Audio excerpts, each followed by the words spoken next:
من لي بفجر فما أحلم حياه يخضع الليل أولاه وأخراه. من لي بنور من الآثم ينقذنا إذا أحباتنا في غيهب تاهوا.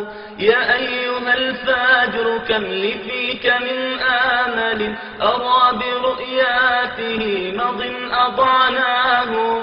بالله يا شيخنا ما بال أماتنا قد ضيعت ماجدنا حتى نسيناه. بالله يا آبتي ما بال مسجدنا أصل وما هكذا يوما عهدناه.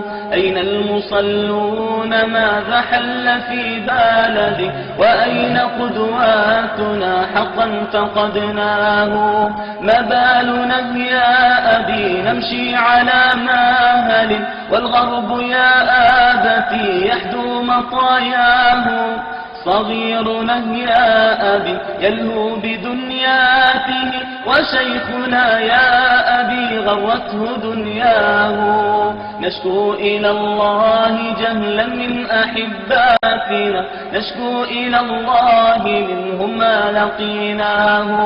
وما أبرئ نفسي إننا بشر نعش إلى الله أحيانا وننساه. ابن العقيدات يا شيخي يضلله بث من الغرب يأتنا فنرضاه.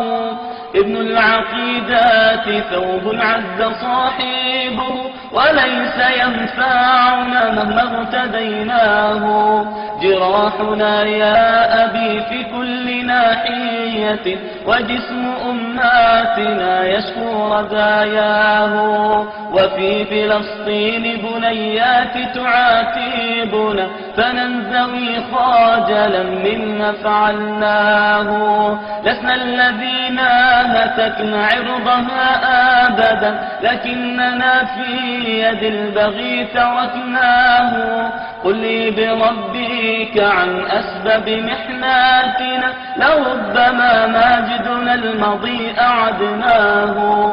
فأطرق الشيخ حينا ثم عاواده حنينه فارتوى بالدمع لحياه.